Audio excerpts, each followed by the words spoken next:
क्या मुझे ड्रॉप लेना चाहिए? मैं यहाँ आपको कोई कोर्स बेचने नहीं आई हूँ, ना ही आपको फेक मोटिवेट करके फेक यूफोरिया में ले जाने वाली हूँ। Hi everyone, welcome back to my YouTube channel. Myself doctor Chelsea. इस साल पेपर इतना डिफिकल्ट था कि अब हर स्टूडेंट के दिमाग में यही चल रहा है, क्या मुझे ड्रॉप लेना चाहिए? क्या ड्रॉप लेना वर्थ इट होगा? तो हम इन सब चीजों को डिस्कस करने वाले हैं। मैं आपको वही बताने वाली हूँ जो जेन्युइन है, सही है, और आपके ड्रॉप लेने ना लेने के ड्रॉबैक्स या एडवांटेजेस क्या है, और बाकी डिसीजन आपका है कि आप क्या प्रेफर करना चाहते हो। So let's start with the video. सबसे पहले तो हमें ये मुद्दा जानना है कि सिलेक्शन क्यों नहीं हुआ। ऐसी कौन सी वजह रही जिसकी वजह से आप अच्छा परफॉर्म नहीं कर पाए या आप सिलेक्ट नहीं हो पाए? तो हर स्टूडेंट्स अपने अपने अलग अलग रीजंस देता है कि क्यों वो इस साल अच्छा परफॉर्म नहीं कर पाया। जैसे कि या तो पेपर डिफिकल्ट था, डिस्टरबेंस हो गया, जैसे कि एग्जाम सेंटर ढंग से मैनेज नहीं था, लाइट नहीं थी, गर्मी लग रही थी, टाइम बहुत ज्यादा वेस्ट हो गया, या फिर आप स्ट्रेस मैनेज नहीं कर पाए। एग्जाम का स्ट्रेस इतना था कि आप नर्वस हो गए और आप पैनिक होकर आपने सिली मिस्टेक्स कर दी, या फिर टाइम वेस्ट बहुत ज्यादा हो गया इन्विजिलेटर की वजह से, पढ़ाई नहीं की, सही गाइडेंस नहीं मिला,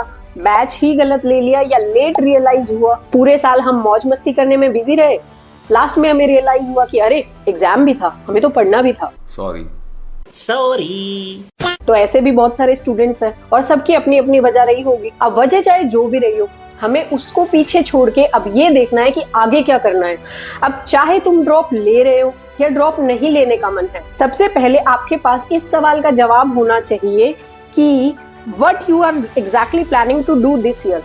कि इस साल आपको करना क्या है? ड्रॉप लेना है, नहीं लेना है, आपके पास कोई प्लान बी है, आप कोई अदर करियर ऑप्शन देख रहे हो, तो आपके पास उसके लिए प्रॉपर एक स्ट्रैटेजी होनी चाहिए। अगर ड्रॉप लेना है तो कौन से बैच से लेना है, क्या क्वेश्चन प्रैक्टिस करनी है, पिछले साल आपकी क्या मिस्टेक्स रही, इस साल उनको कैसे इम्प्रूव करना है, ये एक पूरा प्लानर आपके पास पहले होना चाहिए। तो अब इस पे बात करते हैं कि आपको ड्रॉप लेना चाहिए या नहीं लेना चाहिए, आपके लिए क्या सही होगा। तो अब इस पे कैटेगरी वाइज डिस्कस कर लेते हैं।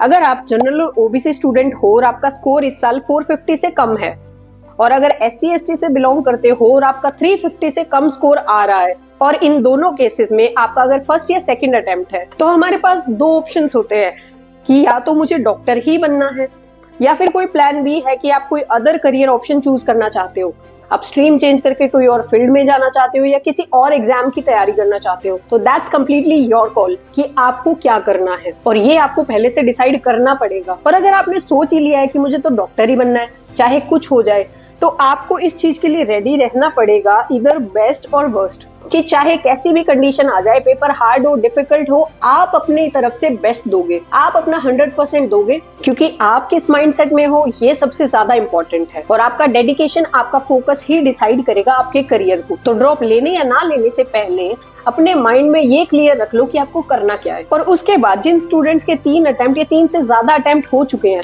और अभी भी 300 से कम स्कोर आ रहा है, तो इसका रीजन क्या हो सकता है? बायो के स्टूडेंट्स का मेनली क्या होता है, फिजिक्स वीक होता है। तो अगर आपका फिजिक्स वीक है या आपसे पढ़ाई नहीं हो पा रही है, तो ऐसी कंडीशन में मेरा मानना तो यही है कि आपको ड्रॉप नहीं लेना चाहिए। अब आपको नीट की जर्नी यही खत्म कर देनी चाहिए। सुनने में तो ये आपको बुरा लगेगा, पर मैं आपको एक्सप्लेन करती हूँ कि मेरे ऐसे कहने के पीछे रीजन क्या है। देखो, आपने अपने 3 या 4 साल तो नीट के UG अटेम्प्ट में लगा दिए, उसके बाद आपका अगर सिलेक्शन होता है तो MBBS जो है आपकी, वो 4.5 इयर्स की आपकी डिग्री होती है, प्लस 1 ईयर की इंटर्नशिप, मतलब 5.5 साल। और उसमें भी कॉलेज में ऐसा नहीं है कि हर साल 100% रिजल्ट रहता है, हर साल स्टूडेंट्स की बैक भी आती है। लोगों को ये 5.5 साल की डिग्री करने में 7, 8, 10 साल भी लग जाते हैं। तो ऐसा नहीं है कि आपने एक बार MBBS में एडमिशन ले लिया तो 5.5 साल में आपकी डिग्री खत्म हो जाएगी। वो आप पे डिपेंड करता है कि आप वहां कैसा परफॉर्म करते हो। और ये बात अपने दिमाग में क्लियर रख के चलना कि MBBS नीट से तो बहुत डिफिकल्ट होने वाला है। यहाँ जितनी मेहनत आपने की, आपको कॉलेज में उतनी ही मेहनत करनी पड़ेगी, और सिर्फ पढ़ने से कुछ नहीं होता। जब आप MBBS कॉलेज में जाते हो, आप पे बहुत सारी रिस्पॉन्सिबिलिटीज, बहुत सारे प्रैक्टिकल वर्क्स, बहुत सारा कुछ आपको फेस करना पड़ता है। और अभी आप एक टाइम पे अगर बीमार भी हो गए, कोई रीजन हो गया, आप पढ़ नहीं पा रहे या कुछ नहीं कर पा रहे, तो आप सब छोड़ छाड़ के एक बार रेस्ट भी कर सकते हो। लेकिन MBBS में जब आपकी हॉस्पिटल पोस्टिंग होती है, आपको अपनी मील स्किप करनी पड़ती है, आपकी नींद भी हैम्पर होती है, आपको सोने का टाइम नहीं मिलता, आपको फिर भी हॉस्पिटल जाना पड़ेगा चाहे आप कोई भी कंडीशन में हो। एज ए डॉक्टर आपको इन सब के लिए प्रिपेयर होना ही पड़ेगा, क्योंकि कल को आप जॉब करोगे, अपने हॉस्पिटल में जाओगे, या कहीं भी आप एज ए डॉक्टर ज्वाइन भी करोगे, तो इमरजेंसी तो कभी भी आ सकती है। तो आपको अपनी हेल्थ, अपनी चीजों को साइड रख के अपनी रिस्पॉन्सिबिलिटी को पूरा करना पड़ेगा। तो ये चीजों के लिए भी आपको अभी से प्रिपेयर होके चलना चाहिए, ऐसा मुझे लगता है। और अगर आपने 5.5 साल की डिग्री भी 5.5 साल में ही कंप्लीट कर लेते हो, उसके बाद आजकल मेडिकल वालों को नेक्स्ट का एग्जाम भी देना पड़ता है, आप उसके लिए प्रिपेयर करोगे। उसके बाद आपको नीट पीजी का एग्जाम भी देना पड़ेगा, और नीट पीजी का जो एग्जाम होता है वो यूजी से 10 टाइम्स मोर डिफिकल्ट पेपर आता है।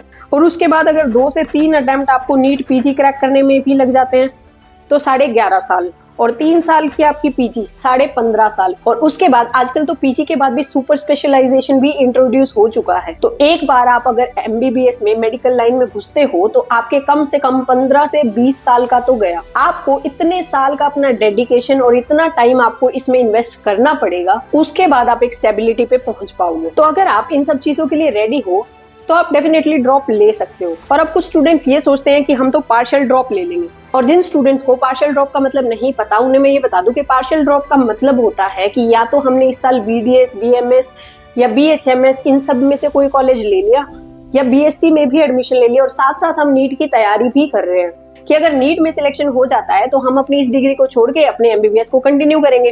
और अगर सिलेक्शन नहीं भी होता है तो हमारी तो ऑलरेडी एक ग्रेजुएशन की डिग्री चल रही है। पर रियलिटी ये है कि पार्शियल ड्रॉप में सिलेक्शन के चांसेस बहुत मिनिमम होते हैं। हजारों में से कोई 4, 5, 10 स्टूडेंट्स ही ऐसे होते हैं जो पार्शियल ड्रॉप के साथ सिलेक्ट होते हैं। क्योंकि पार्शियल ड्रॉप में आपने जिस कॉलेज में एडमिशन लिया है आपको वहां भी जाना पड़ेगा, अटेंडेंस देनी पड़ेगी, उस कॉलेज के एग्जाम्स भी देने पड़ेंगे, उसके साथ आपको इसमें 100% डेडिकेशन भी चाहिए, तब जाके किसी स्टूडेंट का पार्शियल ड्रॉप के साथ नीट में सिलेक्शन होता है। और पार्शियल ड्रॉप लेने से पहले ये भी जान लेना कि जिस कॉलेज में आप एडमिशन ले रहे हो उसमें कहीं कोई बॉन्ड तो नहीं, और अगर उस कॉलेज में बॉन्ड है तो आप उस कॉलेज को छोड़ नहीं पाओगे चाहे आपका नीट में सिलेक्शन हो भी जाए। तो एडमिशन लेने से पहले ये जरूर चेक कर लेना कि उस कॉलेज में बॉन्ड तो नहीं है। और उसके बाद हमारी इस साल के पेपर से, नीट 2025 के पेपर से हमें क्या सीखने मिलता है, तो वो ये है कि कोई भी सब्जेक्ट डिफिकल्ट आ सकता है, कंसेप्चुअल हो सकता है, टाइम कंज्यूमिंग हो सकता है, और मेनली फिजिक्स ही हमेशा डिफिकल्ट देखने मिलता है। अगर ट्रिकी क्वेश्चन आएंगे टाइम कंज्यूमिंग, मेनली फिजिक्स में ही टफ पेपर आता है। बायो टाइम कंज्यूमिंग हो सकता है, केमिस्ट्री भी टाइम कंज्यूमिंग है, कंसेप्चुअल हो सकता है। और इस साल हमें एनसीईआरटी से थोड़ा बाहर जाके ही पढ़ना पड़ेगा, थोड़ा सा डिटेल स्टडी करनी ही पड़ेगी। जब मैं प्रिपेयर करती थी हमें बियॉन्ड एनसीईआरटी बहुत कुछ पढ़ाया जाता था, क्योंकि उस टाइम पेपर जो है वो एनसीईआरटी से थोड़ा बाहर आता था। और हमें एनसीईआरटी को डिटेल स्टडी करना पड़ेगा, क्योंकि इस साल आपको भी पता है कि क्वेश्चन कहाँ कहाँ से फ्रेम हुए थे, और हमें हमारे कॉन्सेप्ट्स को स्ट्रांगली बिल्ड करना पड़ेगा। एट लास्ट हम इसको समराइज यही कर सकते हैं कि आप इस अगर स्ट्रेस को हैंडल कर सकते हो तो आप ड्रॉप लो। अगर आपको वर्थ इट लगता है, आप अगर इतना टाइम इन्वेस्ट कर सकते हो तो ड्रॉप लेना वर्थ इट है। अगर आप इन सब चीजों को हैंडल नहीं कर सकते तो और बेटर करियर ऑप्शंस भी है। ये मेरा पॉइंट ऑफ व्यू था, बाकी डिसीजन आपका है कि आपको क्या करना है, और आप किस माइंडसेट में हो, किस फेज में हो, वो आप बेटर जानते हो। तो अपने अकॉर्डिंग सोच समझ के डिसाइड कर लेना कि आपको क्या करना है। So that is for today's video. इसके अलावा अगर तुम्हारी कोई क्वेरीज है तो एक बार कमेंट बॉक्स में लिख देना, या मुझे इंस्टाग्राम पे डीएम कर देना, और बाकी वीडियो को लाइक कर देना, चैनल को सब्सक्राइब कर देना। मिलते हैं अगली वीडियो में। Thanks for watching.